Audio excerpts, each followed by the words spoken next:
This is WJCT News 89.9 in Jacksonville. Ahead in the next 5 minutes, live local news for the First Coast from the WJCT News team.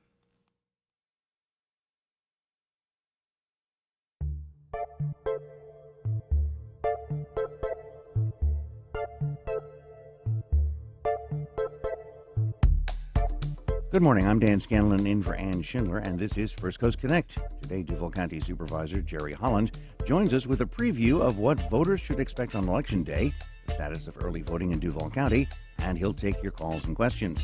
Then a new campaign aims to alleviate the hunger crisis that low-income seniors face.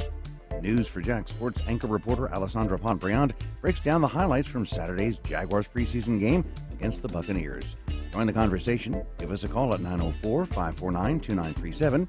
Email firstcoastconnect@wjct.org, or you can tag us on Facebook, Instagram, or X. It's all ahead this hour after the day's news.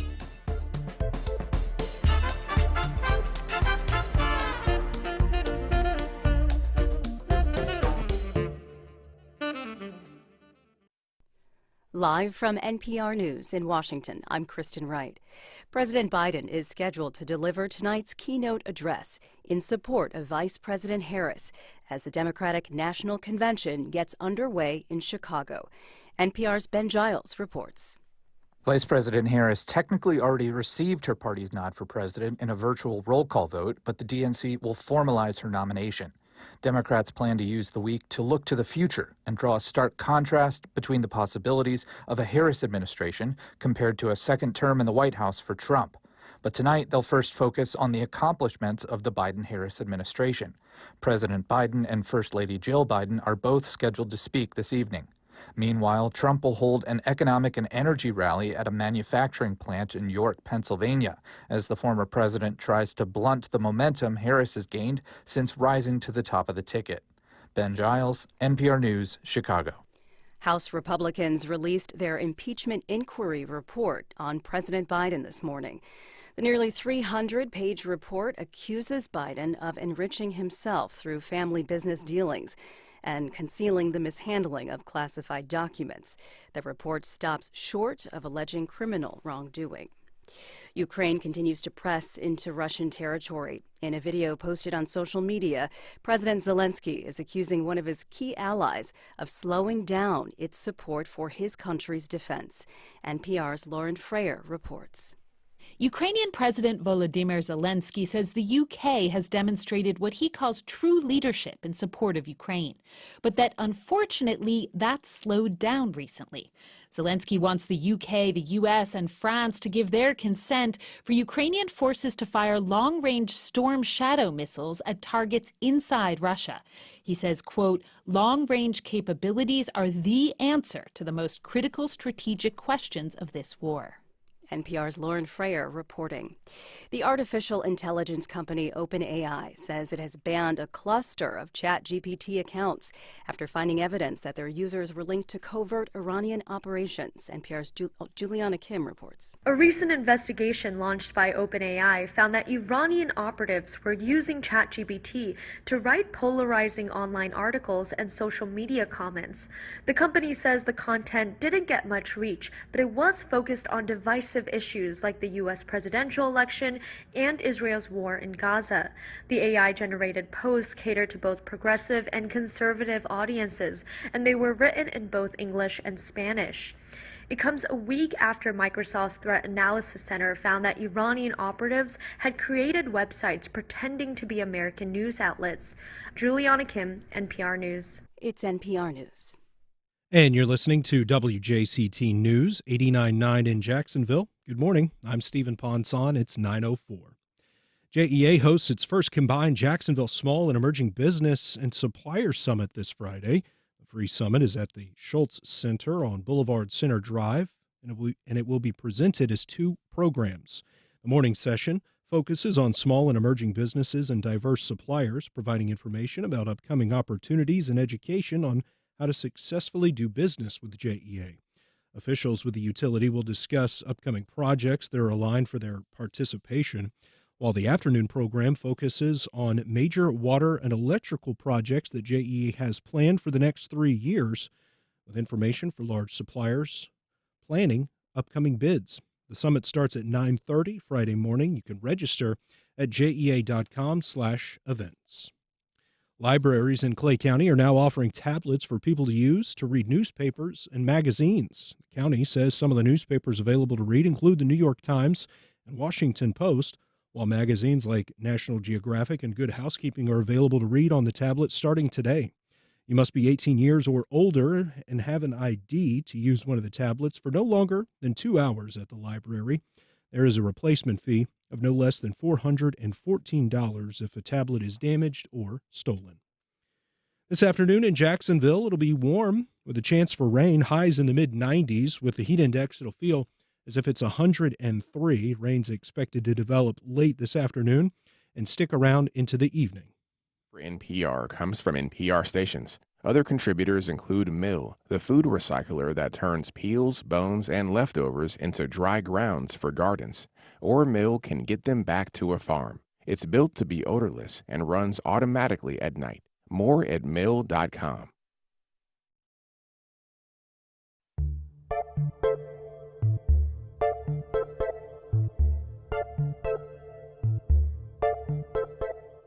Support for First Coast Connect is provided in part by Baptist Health.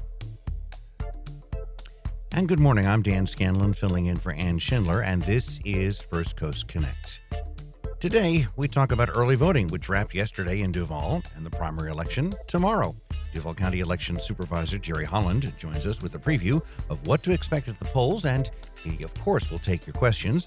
Later in the program, a new campaign aims to alleviate the hunger crisis that low-income seniors face. But first, like I said, Florida's primary election is Tuesday, tomorrow, August 20th. Here with that preview of what voters can expect on Election Day is Jerry Jerry Holland, our election supervisor. Good morning, Jerry. Thank you, Dan. I appreciate being here. You know, he and I go back a long way, back when he was a city council member. And so on air, I want to say you've always been easy to deal with and always answer questions. So thank you for that. So now we have some more questions for you. Tomorrow is a big day across the state. And as we've been discussing before the show, is the Supervisor of Elections office, are the precincts ready?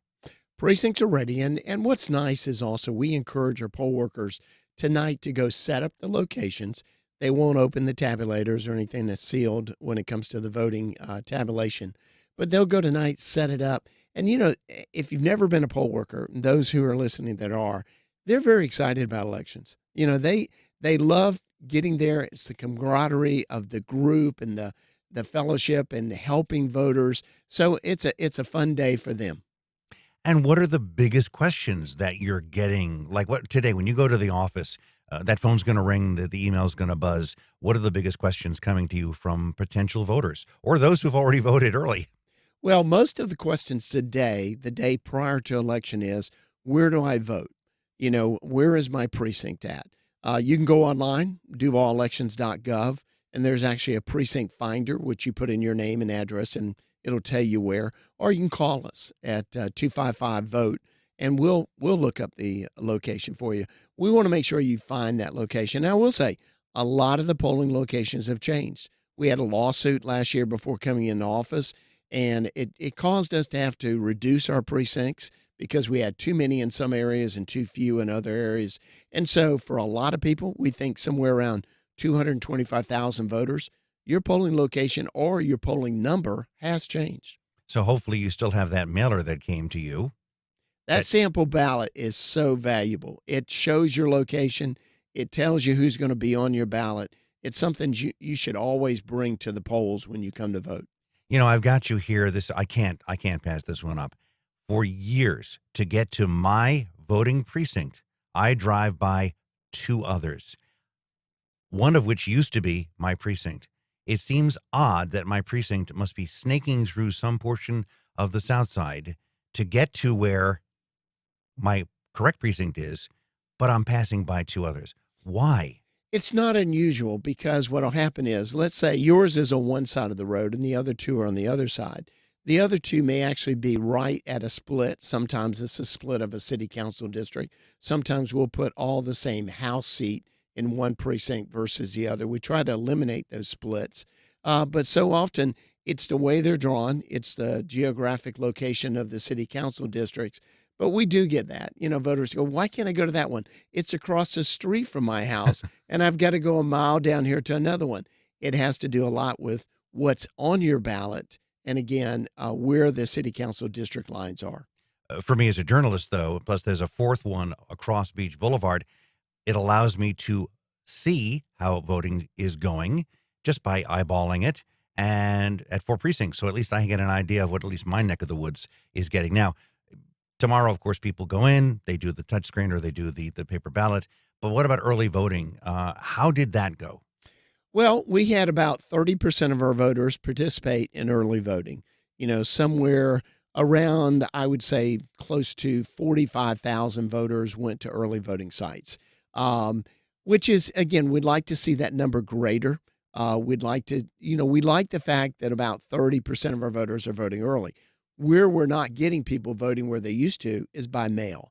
Only about 20% of our voters vote by mail now. It used to be about 30%. So it's dropped off, and in some cases, even more than that. So, but early voting, again, we opened up new sites. We used to have only 19. We now have 24. So we really tried to be throughout the community in more locations. So why has it dropped off? I mean, I'm thinking, okay, maybe we're modern. We want to email things and not mail things with a stamp. But why did that, you think the drop off? Well, a little bit of it is the 2020 election. There was such a spike in the 2020 election for vote by mail because of COVID. It was a safe way to vote. And after that, there was a drop off. And also, one of the political parties really discouraged people from voting by mail. Now they've trying to tell their voters, go out there and vote by mail. But that was a turn down. You got to look at 2020, we had over 120,000 voters vote by mail. In this election here, we've only had 60,000 requests, half the number of what we had 4 years ago. Voter turnout been pretty high of late. A lot of TV ad time. A lot of people getting yelled at by candidates and PACs. So, what is the prediction for turnout? People walking in tomorrow. We should still see about 50% of those who are going to vote will go to the polls tomorrow. However, that's still a small amount of people who actually will be going. We'll probably have somewhere around 75,000 of our voters in Duval County. Mind you, we have 630,000 voters in Duval County. About 75,000 will go to the polls tomorrow. That'll take our overall turnout tomorrow at the end of the day, probably around 23% turnout for this primary. It sometimes amazes me, maybe again, being a journalist and watching things with a different eye. There's seemingly so much public involvement out there in the national and state races. You'd think there'd be, silly me, you'd think there'd be some fire in the belly of the voter to get out there and have their say. Well, some of it's misconceptions in that a lot of people say, oh, it's the primary. I'll get to vote for these races in November. Not always true. Some of these school board races will be over in August. Judicial races will be over, some of them, in August. So from reality is, yeah, if you want to be involved in all of government, you need to vote in all elections. And if you go to a precinct tomorrow, even if it's busy, you should be in and out in 10 minutes, right? Maybe the longest period may be parking. Yes. And really, tomorrow, there won't be, I don't anticipate any lines tomorrow. It will be a pretty smooth day. Now, come November, if you're going to wait till election day to vote, Dan, I know you like to wait till election day, expect to be in lines. Because again, if we have 50% of the voters, and now we're talking somewhere around 300,000 voters, going out to the polls to 160 locations on election day, there will be lines. I encourage people, please vote early or vote by mail for November. I've been known to stand in line, shoot a photo outside, and post it on social to show, as a news note, here's what it's like at my precinct. Not inside, of course, but outside. So that doesn't bother me. That's part of the process. And I've been called to jury duty now, so it doesn't bother me either. To the old wives' tale that if you vote, by golly, your name's on that list. So early voting starts in Duval as of today, right? Early voting ended yesterday. Ended yesterday. Let's see. What can you expect tomorrow at 7 o'clock at these precincts? Well, at 7 o'clock, we'll get them open, and that's our first goal of the day is to make sure every polling location opens on time, which is 7 o'clock. So that's why those poll workers will arrive at least an hour early, setting up the equipment, making sure everything works.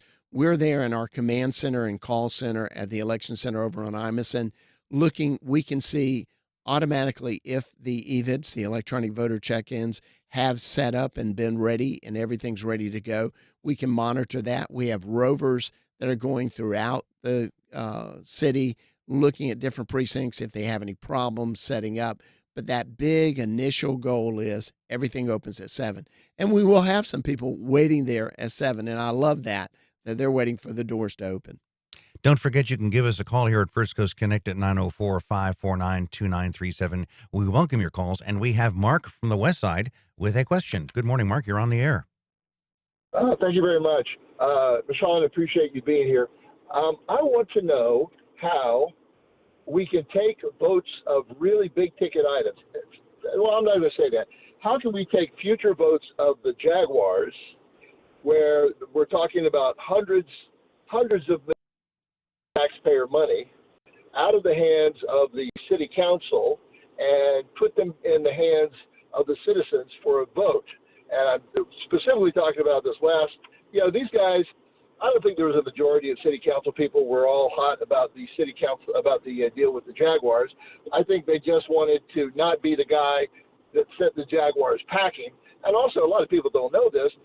When they voted for this deal with the Jaguars, each council district got $1 million to spend as he wished. Now, if that's not a bribe, I don't know what is. So I think that if we can somehow return that vote or put that vote in the hands of the citizens, we would have had a whole different outcome, and which they clearly didn't want to do. But how can we do that? What's a way we can do that aside from me going out to 100,000 voters with a petition? I mean, is there any other way to do that? Okay, thanks, Mark. Well, that obviously means that someone has to put a ballot question.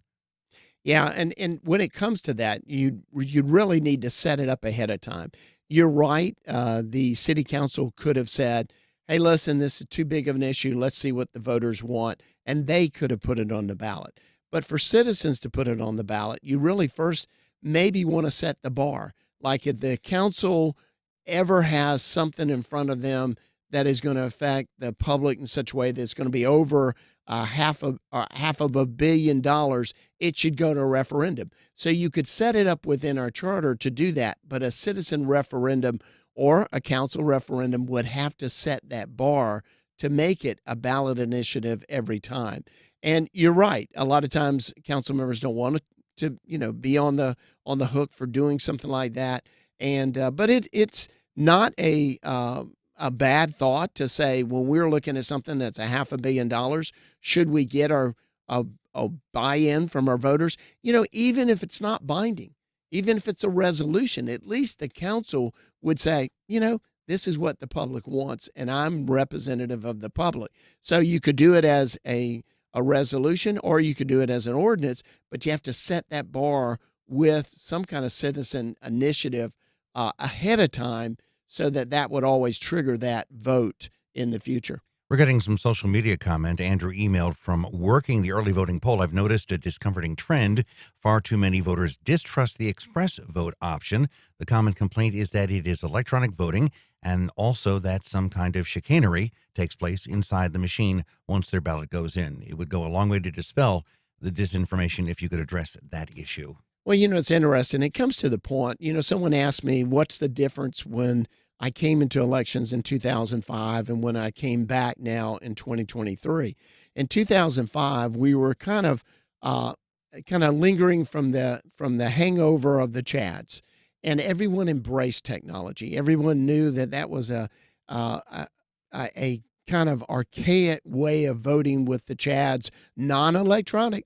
It didn't have any electronics to it, but it was inaccurate. So we embraced technology. Today, it's the opposite. We don't want technology, according to some voters. We want to go back to a manual system of voting. And some states and some communities have actually had referendums to go back to a pure analog system. Yes. Yeah. But mind you this, in the state of Florida, every vote is cast on a paper ballot. Even when we talk about the express vote, which is really a mechanical device that fills out your ballot and shows your selections on the ballot before you put it in the tabulator. But from that standpoint, you're still got a paper ballot and you can still see what it's going to vote on. So again, there's a distrust in equipment, but from reality, go back just 24 years and we didn't have any electronics in it. And we had an election that was truly in chaos because of the lack of technology. You go one way or the other. You know, we actually did receive a complaint from a voter over the weekend regarding the touch screen and issues. And again, just like your cell phone, if you've got calluses, sometimes it doesn't respond. So, and you're aware of this. So what was that issue? Well, that particular issue was on the express vote, and the voter had used the express vote. And mind you this, you do not have to use the express vote. It is an option in early voting. You can request an optical scan ballot, and that's no problem whatsoever, and fill in your ovals with a pen. This gentleman used an express vote. The express vote is done by a touch of your hand. Now, sometimes, and we're all experienced this, even on our phones, is if your hands are cold or you got a callus or something, it won't register. So he made his votes in certain votes, and they came through. But as he did another one, he thought he had voted for two candidates, and when he printed the card, they weren't on there. Now, the mistake we made, and I say we because it's my elections office, the poll worker, when he brought it to their attention, said, "Oh, you've already voted," because he was trying to put it back in the machine. No, you can't put that same card back in the machine. But what they should have done is spoil that ballot, give him an opportunity to either vote and fill in his ovals or go back to the express vote and do another one from start. They didn't do that. So I advised him. He went back and voted provisional for the races. He did not vote in the first try. You know, we're talking about problems. I can remember that there have been issues with a machine or machines at some polls. Some polls open late because of a power issue, I seem to remember. What are some of the common mistakes that you're ready to pack up a van and go head out to a precinct to fix? Well, typically, one of the mistakes or common things that can happen is the machine is not connected to the internet, the tabulator, but the EVIDs, which are the electronic voter check-in, are. And the reason they're connected is as soon as the voter votes, we want to make sure that voter can't vote again. And it's also to make sure that if they had a vote by mail ballot and it came in, that they can't vote a ballot there at the polls. If they deny that they voted it, they can vote provisional. But so from a standpoint is making sure we got connectivity on those EVIDs, that they're connected to our office so they have live information. Okay. Some more social media. Susan from Facebook, what is the distance rule at polling places for those soliciting votes as you enter the area to vote? Are these people allowed to approach voters? And do mail-in ballots increase the cost to your office? I like the first question because obviously there's a limit in that parking lot or wherever that you can't go past to shoot photos or do whatever. And that's where the campaign signs are. But sometimes you're right. There's an active person with, a pole or something. Yeah, and it used to be 100 feet. Now it's 150 feet. We call the, no-fly zone or no bother the voter zone. And, where we'll get complaints is there will be campaigners outside the 150 feet, but they may talk to someone as they cross that 150-foot line saying, would you like a voter guide? And there's not a dome of silence. In other words, your voice can't carry across the 150 feet. It's a matter of you cannot be physically inside the 150 feet campaigning. There is the only exception inside the 150 feet is media is allowed to do exit polling, not interest pollings as you go in, but exit polling of voters as they come out, and they can be within the 150 feet.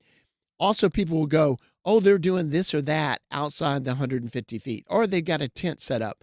My jurisdiction stops at 150 feet.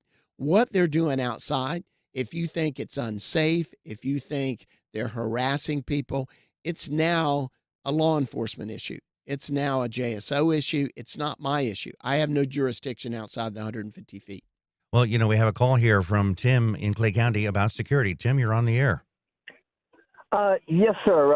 I was just wondering, How secure do you feel that the local voting process is, and do you feel that the 2020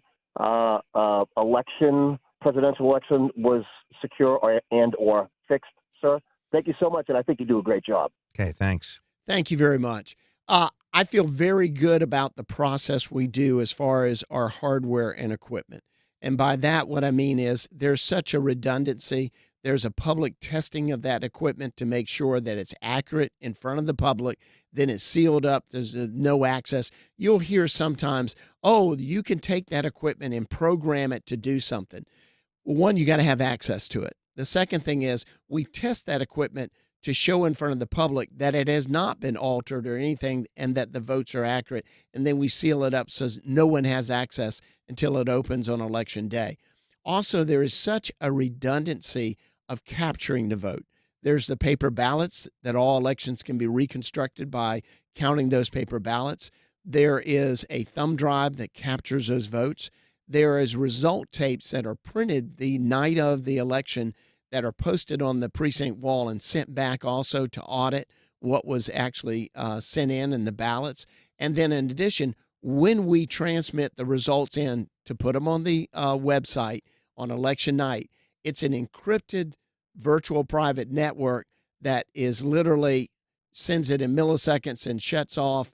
But even if sometimes somebody altered that, it would have to alter the paper ballot, it would have to alter the thumb drive and the printed results before doing that. And mind you, in the state of Florida, we do a post-election audit, hand count, randomly selected races and precincts in front of the public to make sure that when we hand count those, they match what was on the machine. And since doing that audit, it's been 100% accuracy. Let me go to your last question, which is, what do I think of the 2020 elections? And I've been asked this question many a times. Do I think the elections were stolen? Do I think they were honest? I cannot stand on a witness stand and raise my hand and say, yes, it was stolen, or no, it wasn't stolen, because I have no evidence.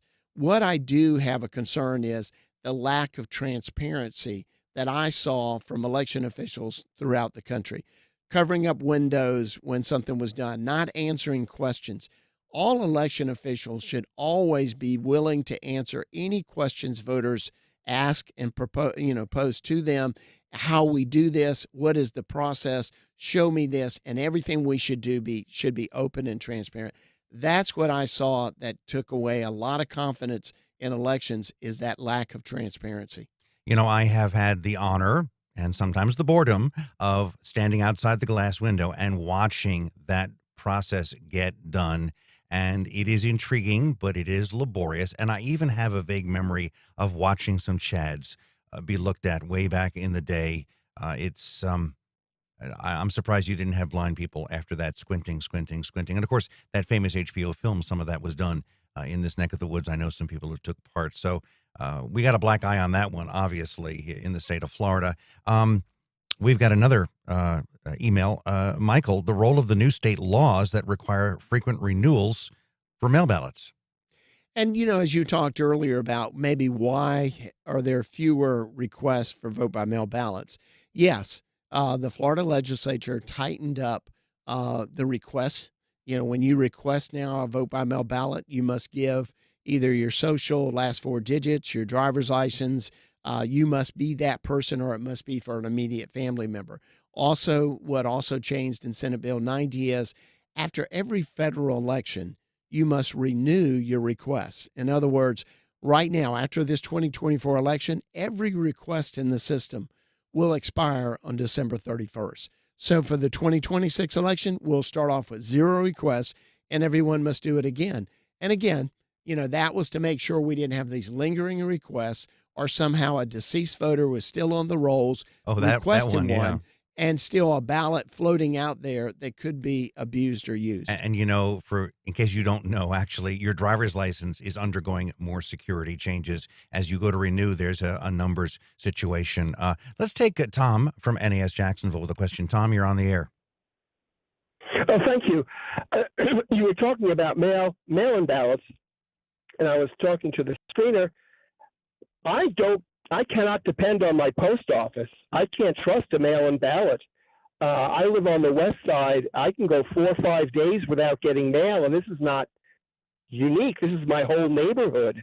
I can go for 4 or 5 days and not even see a mail truck or a mail carrier in my neighborhood. And when I bring it up, when I walk into the post office and tell them that, it's met with blank stares like, so what do you want us to do about it? Here's an 800 number. Call that number to complain. You just can't count on the post office anymore to actually mail a ballot or anything else for that matter. I'm sorry to say it's really much changed. Now, I do have a question that I didn't address to the screener. If I have a legal residence in Georgia, which I do, in the national elections, can I vote in Florida and Georgia? Because Florida has no reciprocity with other states. Who would know if I voted in a national election twice, once in Duval County and once in Georgia? Thank you, Tom. That is an interesting question. Yes, I'll take that one first. One is, it is illegal to vote in more than one state for the same race. And so if you're a permanent resident in the state of Florida, registered to vote, this is your state to vote. You would have to eliminate your registration here. Now, what happens is once in a while, we will get cases. I know I had one when I came into the office where someone has voted in 2 states, and we will turn that over to either different jurisdictions. The state has an election integrity group. FBI also investigates those. But no, you're not entitled to voting in both of those.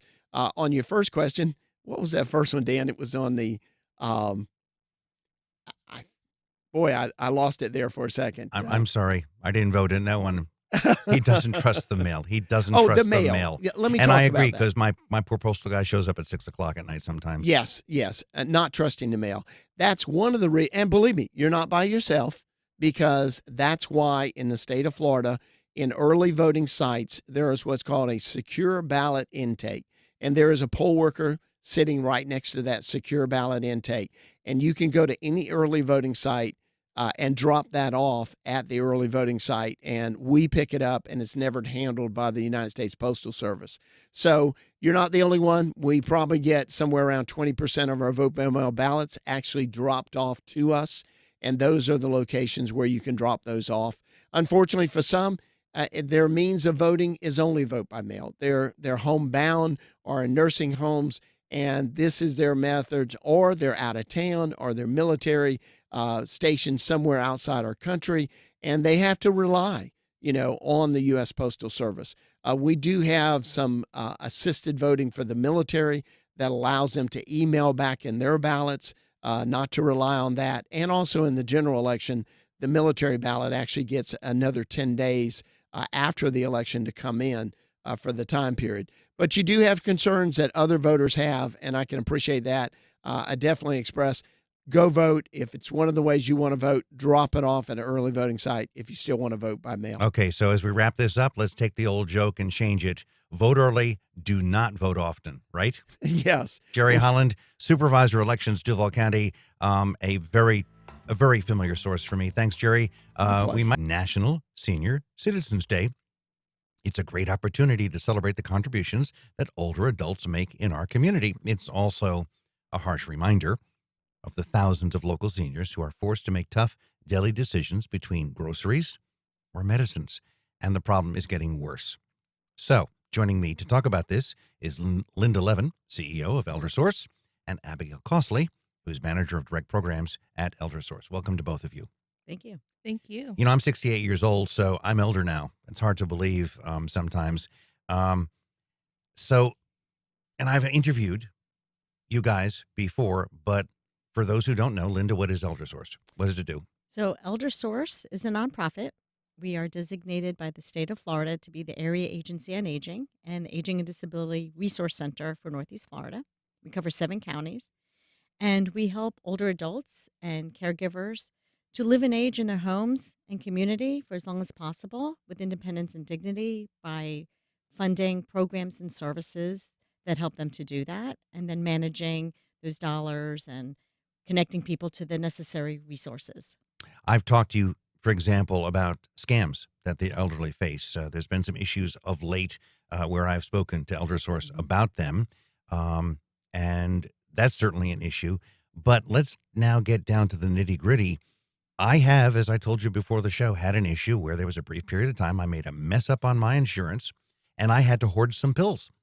And I literally had to beg and borrow one of my meds, prescription meds, because of my stupidity. And that's, maybe it's age related, who knows? I've never had to worry about where my next meal is coming from, but that's what the Suppers for Seniors campaign, I guess, is all about, that's to help those who maybe don't have a Meals on Wheels program, which the city still has. So talk about Suppers for Seniors. Sure. Well, first, it wasn't your stupidity. You're not stupid. And people Thanks, boss. People make mistakes in making decisions because they don't have all the information. And that's not being age related either. It's just hard to understand. And we have a program that helps that older adults understand their health benefits, and that's our SHINE program. But Supper for Seniors is we have a large number of older adults actually on our waiting list for meals, over 5,000. And they are making hard decisions, whether or not to pay for medications, to purchase food, to pay their bills, and anything we could do to help older adults manage those expenses, one of which is providing meals and food so that they can manage those other expenses that you mentioned. So, Abigail, what is this program? How does someone get involved, and then what do you do? So I actually oversee our direct programs at ElderSource. So one of those includes our EASE program, which is emergency assistance serving elders. And with this program, sometimes we do have older adults where, something happens unexpected and maybe they're in a financial crisis. And with this program, we're able to provide them, potentially we have in the past with meals. We've even done rent and utilities. And it's a good way to help them get back on their feet. If I'm facing a situation where it's a can of dog food, and I know that's not a joke, or maybe paying that phone bill, how do I get involved with a program that allows me to get supper? And you said there's a waiting list. Do I have to wait for that, or is there something immediate that can be done? So that's why we're doing Supper for Seniors, is to raise money so we can help those that are on the waiting list so that they can get food. And we're doing fundraising through working with restaurants where people could go and purchase meals. There's a schedule on our website, and we get a percentage from those restaurants. They could go to our website and make an online donation at myeldersource.org. And whatever we raise, we're trying to raise $50,000 so that the Mrs. Weaver, her fund, the Legacy Fund at the Community Foundation, will match that and we'll end up with $100,000 that we can use for meals. But to get services to help us help folks is to call our helpline. And that's the 888-242-4464 number. But again, they could go to our website and get that number at myeldersource.org. We will do an assessment, a telephone assessment that will look at their needs, whether it's meals or other services. If they could go to a senior center and get a congregate meal, or do they need meals in the home because they're frail and they're not driving? Or do they need other services? And often when they need one, they need other services, not just the one service. So that assessment will tell us that. There is a waiting list, but it's not based on how long you're on it, which is really important. It's based on your own assessment and your risk. So someone can be on there for a while, but someone can come on today and end up with getting services relatively quickly because it's individual, it's person-centered. So what I tell people is, don't avoid calling us because you're afraid of the waiting list, because if you don't call us, you'll get nothing. But if you do call us, you have a good chance of getting something for us to help you. And what is that risk? Literally that there's nothing left in the cupboard, there's nothing in the fridge, they're literally hunger pangs? So it varies from person to person. It could be exactly what you described. It could be their ability to take care of themselves, their ability to afford care. Do they have a caregiver or no caregiver? Are they living alone? Are there mental health concerns that we need to worry about? And then even if there's a waiting list, our staff that are skilled and well trained, if we can't get them into services quickly, then we will help connect them to other resources in the community and advocate for them. And here we are, Abigail, talking about financial needs. That's where you step in. I mean, literally, they're at the end of the month. That Social Security check is gone. That last donation from the family member who just doesn't want to help anymore is gone, and they're at wit's end. And so, what do they pick up the phone? Do they drive in? How? So the best way is to go through our helpline, that 888-242-4464 number. And I think what we see a lot in regards to what Linda was talking about, where you have to choose between either you have a meal tonight or you have a roof over your head. So that is something we're really seeing a lot this year, actually, is we have seniors calling in like, I have this much to pay for rent, but I only get XYZ amount in Social Security, so I can't afford to go get groceries. So that's where we can usually step in, and we've bought groceries for people before, or we can help them with the rent. And there are alternatives that maybe you don't want to do. If memory serves, our senior centers do have lunch programs.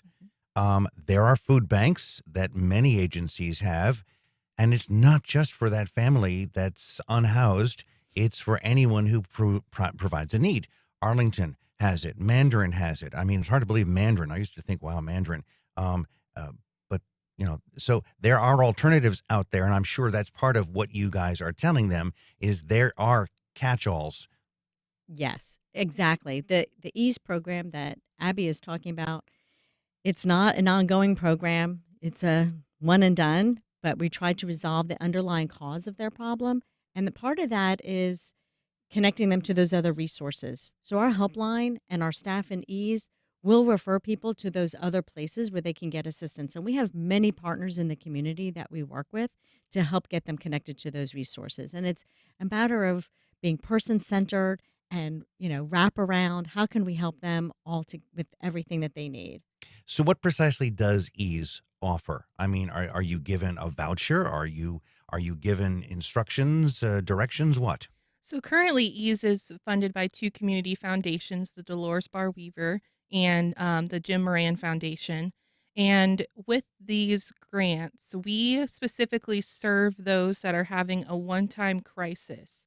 So one good example we come across is recently we saw a case where it was the time for Social Security and her long-term care to reinstate, but there was an issue in the processing.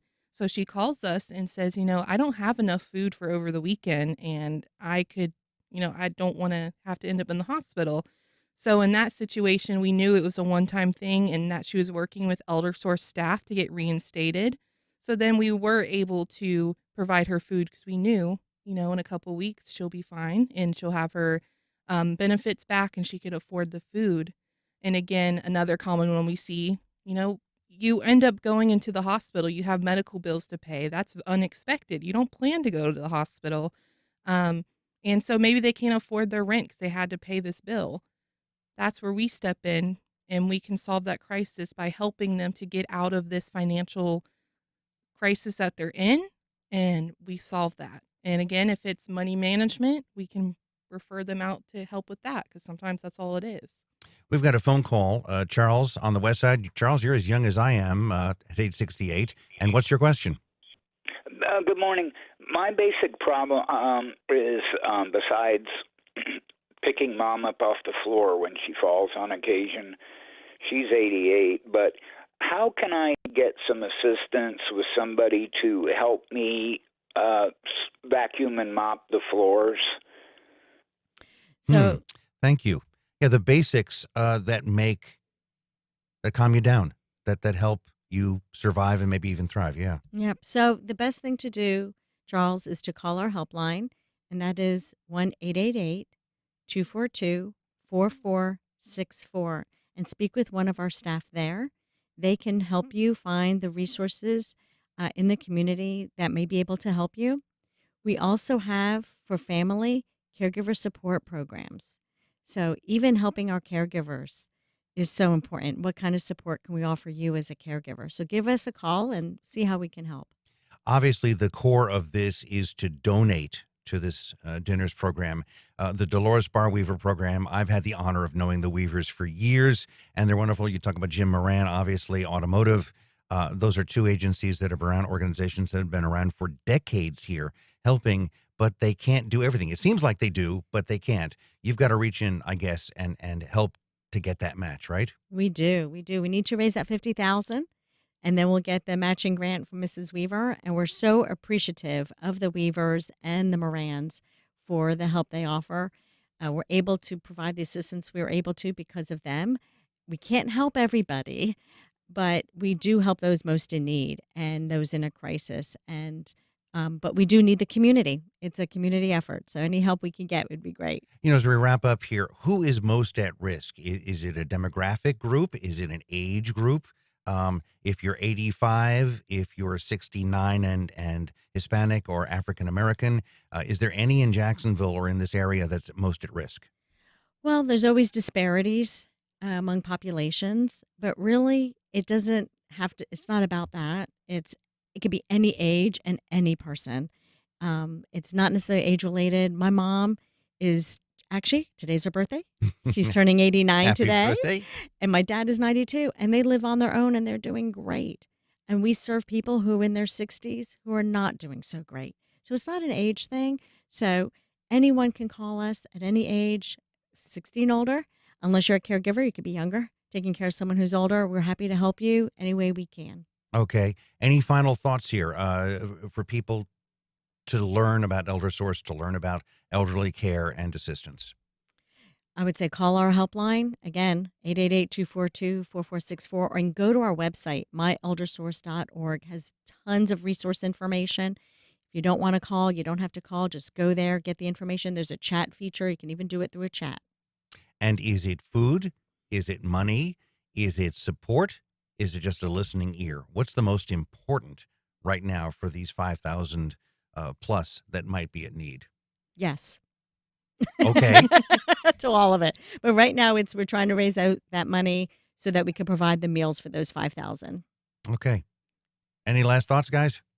I'm good. This is a great day. All right. Thank you for being here, Linda Levin and Abigail Costly from ElderSource and Stick Injury and wrongful death law firm. When people are hurt through no fault of their own, answering who, what, when, where, why, and how is critical to proving the truth. More at terrellhogan.com. Life South. And we're back on First Coast Connect, and some of you were probably glued to your TV Saturday night, or maybe you were cheering at the stadium because the second week of the NFL preseason played out over the weekend with Jacksonville facing the Tampa Bay Bucs at home. The highlights are going to be brought to you by our usual Monday afternoon or Monday morning guest, Alessandra Pontbriand, sports anchor and reporter for News for Jax. Hey, Alessandra. Hey, how are you? It was a long 11 minutes there at the start of the game, and then things began to happen. And I will note that the backups did well, and then the backups didn't do well and got hurt, and then the first backups came back. But let's talk about the Jaguars beating the Bucs 20-7, second preseason game. Most of the starters didn't play in the game. So why is that? Why did our QB sit this one out? Yeah, so most of the starters didn't play in this game because they just had so much work that they were able to do against the Bucs during the two joint practices on Wednesday and Thursday.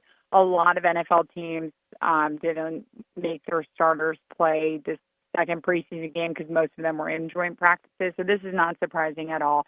Actually, 23 players didn't dress, which is, a considerable amount of players. But there were a few starters that did play. Anton Harrison and Ezra Cleveland, the two offensive linemen, they did play. That's because they didn't play in the first preseason game due to injury. So not surprising they played. Roy Robertson Harris did play, the big guy in defense.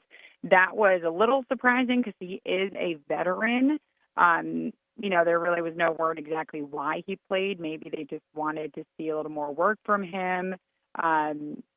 So that was, he did. And then Brian Thomas Jr. played. He's going to obviously be a starter, but he is a rookie. They probably just want to give him more playing time. And then Chad Newman played as well. So those were kind of like the big guys that did actually play in the game. But a lot of the backups were given a chance. They still need to prove their case. And I think a few of them, which we'll talk about, a few of them probably proved their case for why they deserve a roster spot. And then there are quite a few backups that are still trying to make that case to make the cut day, which is August 27th. So I think that's next Tuesday. But yeah, there were a few backups that really stood out. I know Jamal said that any player that didn't see the field until the second half, their odds of making the roster probably are a long shot at this point. His article, his 4 cents article on NewsJacks.com under the sports tab, listed that. And I was like, oh, that's, curious, but it is true in the way that the NFL preseason works. Well, how many are on the potential chopping block in just about a week and a day? Ooh, quite a bit. So right now we're at 90. They need to cut down to 53. So that's on the active/inactive injury list. And then once you make that big cut, most of the guys will have to go through waivers. If they pass the waivers, which means that another NFL team didn't pick them up, they will then, if the Jaguars want them back, they'll revert to the Jaguars practice squad. So there's a lot of moving parts. I remember we were talking to Frank Frangie on Friday during Tila's show, and he said, this Jaguars team has so much depth. If you know in the preseason, that kind of shows. But also that some of the guys that the Jaguars are going to be cutting because they just have to probably will be picked up on another NFL team and probably could be a backup. I mean, I'd be shocked if they're starters, but could be a second, third string backup on a different team and help that team. The Jaguars are just they just have so many good players this year that they're just going to have to make those difficult roster cuts. And Doug Peterson said that this is probably going to be the hardest roster to cut in his 3 seasons here. So we've oftentimes done very well in preseason, and then it sort of drifts away during the season. Is that depth that's there a better indicator of, hey, we're doing well with the second stringers, that we have the depth to do well in season? I'm always cautious about saying that just because this is the preseason and like I said, a lot of the starters didn't play. A lot of the teams are trying out new things. They're trying out players that probably won't see the field come the regular season. So you never really can get a good grasp. I will say that because they're 2-0, we've seen some of the backup players do pretty well in the first 2 games. I think the depth is there, but you still have to be a little cautious about saying that, oh, this is the most, this is like the Baltimore Ravens, the Kansas City Chiefs. You can't really, make that statement. But I think the Jaguars are in a better place going into this season, in my opinion, than maybe, let's say, last season. But it all, we won't really know until week 1 against the Dolphins. And but hey, Mac Jones. Yeah, the last shot's the Falcons on Friday at 7:00 for preseason, right? Yes, that's right. So it's going to be a 7 p.m. kickoff at the Falcons, which is the last preseason game. And then after that, the cut day will be August 27th at 4 p.m. sharp. And but hey, I just want to get this in quick. Mac Jones started for the Jaguars, 2 touchdowns, 16 of 23 for passing for 210 yards. He played really well. I think he made the case that he's going to be the backup quarterback to Trevor Lawrence and C.J. Beathard, probably a practice squad guy if he doesn't get picked up from another team. So he definitely did a really good job, and he came in after C.J. Beathard had to leave with a groin injury, and he threw another touchdown pass to Brevin Easton. So I think, you saw that he was a former starting NFL quarterback. He should be a pretty good backup here. Thanks, Alessandra Pontbriand. Thanks for being here. That's our program. We encourage feedback, suggestions. Do either to First Coast Connect at WJCT.org. If you missed anything, catch our rebroadcast at 8 or find our entire archive at WJCT.org. Don't forget, tomorrow we preview election night with political expert John Daigle. I'm Dan Scanlon. You've been listening to First Coast Connect at WJCT News 89.9.